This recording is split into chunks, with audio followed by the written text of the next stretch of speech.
Assalamualaikum warahmatullahi wabarakatuh, sahabat yang saya cintai dimanapun Anda berada. Hari ini kita akan bahas mengenai pertanyaan-pertanyaan yang ditujukan kepada kami. Itu di kolom komentar yang ada 10 pertanyaan dari 2000 pertanyaan katanya. Ini kita jawab satu-satu, santai, rileks ya. Kita sudah sampai di pertanyaan nomor 2.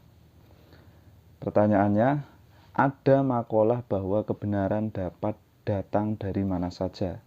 Lah misalkan ini, kita tetap berpikiran positif. Nah, ini dia berpikiran positif.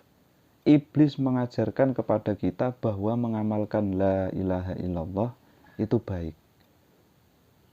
Apakah makalah tersebut dapat kita gunakan dalam kasus ini?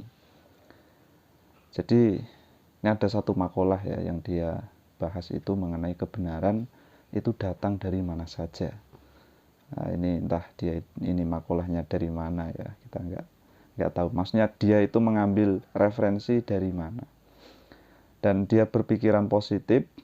Iblis mengajarkan kepada kita bahwa mengamalkan la ilaha illallah itu baik.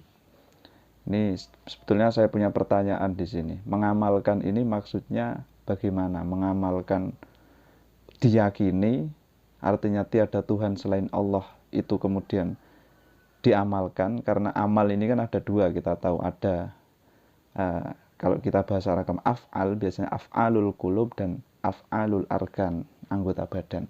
Ini pertanyaan sebetulnya nggak jelas ya, tapi kita tetap jawab dengan narasi yang saya bangun ya.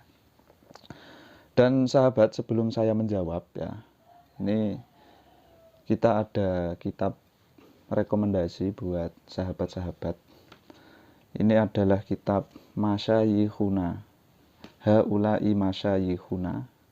Ini mencakup tentang kisah-kisah masyayikh kita di Indonesia, termasuk di situ yang mutasil dengan Lirboyo ini saya dapat alhamdulillah gratis dari sahabat di santri Lirboyo. Katanya stoknya di sana itu sudah habis. Kemudian ini tinggal terakhir katanya yang menjadi stok, terus alhamdulillah saya dikasih gratis. Ini karya Kiai Haji Syekh Haji Abdullah Kafabihi Mahrus. Abdullah Kafabihi Mahrus, Mbah Kafa. Ini sangat luar biasa kitab ini. Silahkan dibeli ya sahabat. Ini sangat rekomendasi sekali. Kalau ada klenek-klenek dan lain sebagainya di sini juga banyak ya, tapi sangat ilmiah dan sangat argumentatif sekali, dan itu merupakan guru-guru kita yang sanatnya nyambung kepada kita. Judul kitabnya Haulai Masyayikhuna itu.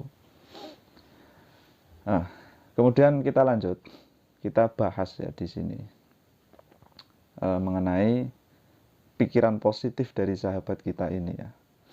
Ini entah pikiran positif atau halusinasi yang terlampaui jauh ya, namanya orang berpikir kan seperti itu. Ini bahas makalah ya, ini adalah bahas makalah mengenai kebenaran dapat datang dari mana saja. Itu prinsipnya yang dia miliki. Kemudian pikirannya terbangun sangat positif. Pokoknya yang namanya kebenaran, siapapun yang bilang ya harusnya itu benar. Mungkin pola pikirnya dia seperti itu. Sehingga dia bertanya kepada kita, bagaimana misalkan kalau iblis mengajarkan kita mengamalkan la ilaha illallah itu baik. Misalkan ada iblis, mengamalkan la ilaha illallah itu baik loh. Nah, misalkan begitu. Baik, ya itu sekali lagi adalah sebuah halusinasi dan pengandai-andaian ya. Jadi sahabat kita ini mengandai-andaikan. Seandainya iblis mengajarkan kepada kita bahwa mengamalkan la ilaha illallah itu baik. Kita jawab begini. Kita tahu sahabat ya, Al-Quran surat Al-Baqarah ayat 168-169 telah menjelaskan begini. Bismillahirrahmanirrahim. Wala tattabi'u khutuwatis syaiton. Innahu lakum aduwwum mubin. Innama ya'murukum bis-su'i wal fahsya'i wa an taqulu 'alallahi ma la ta'lamun. Yang artinya, sahabat, dan janganlah kamu mengikuti langkah-langkah setan. Jangan. Prinsipnya di situ. Janganlah kamu mengikuti langkah-langkah setan. Setan, iblis sama saja ya. Karena sesungguhnya setan itu adalah musuh yang nyata bagimu. Setan musuh kita. Yang nyata, jelas. Sesungguhnya setan itu hanya menyuruh kamu berbuat jahat dan keji. Ini yang digarisbawahi. Setan itu hanya menyuruh kamu berbuat jahat dan keji. Dan mengatakan terhadap Allah apa yang tidak kamu ketahui. Nah, itu ajarannya setan. Dia hanya menyuruh kita, umat Islam khususnya, untuk berbuat jahat dan keji. Jadi pengandaian dari sahabat kita ini sebetulnya tidak perlu jawaban. Karena gini, sesuai fakta di dalam Al-Quran surat Al-Baqarah ayat 168-169,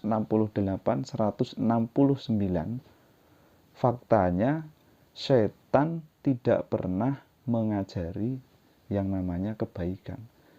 Ini redaksinya menggunakan hasr. Hasr innama, hanya. Kalau ya'murukum bisu itu kemungkinan bisa kadang merintah baik, kadang buruk. Ini pakai hasr. Kalau kita belajar balaghah itu kan hasr itu rabot yang mengkhususkan. Ya memang itu hanya. Makanya di terjemahannya itu juga hanya. Dan yang paling miris di sini adalah setan itu antaqulu 'alallahi ma la ta'lamun. Mengatakan terhadap Allah apa yang tidak kamu ketahui.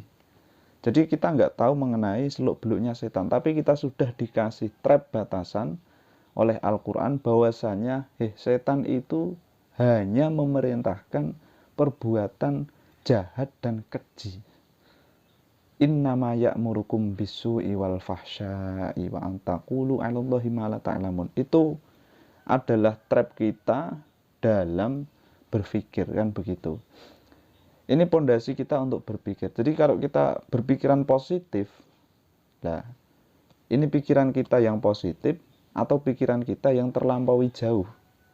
Sehingga kepositifan ini bisa malah menjadi bisa menjadi negatif. Nah, ini jawaban saya seperti itu. Jadi kalau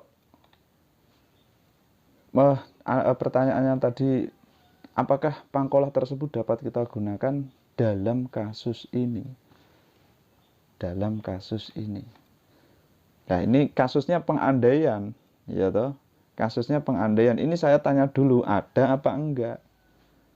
Karena kasusnya ini bertentangan dengan apa yang ada di dalam surat Al-Baqarah 168-169. Nah, begitu sahabat ya. Jadi apakah makalah itu benar? Ya, kembali ke Al-Quran ke dalam urusan ini. Karena pengandaian kita sudah terlampaui jauh. Kita sudah diberikan kontrol oleh Al-Quran agar selalu berprasangka bahwasanya setan adalah musuh yang nyata dan setan hanya menyuruh untuk berbuat jahat dan berbuat keji. Seperti itu sahabat ya. Assalamualaikum warahmatullahi wabarakatuh.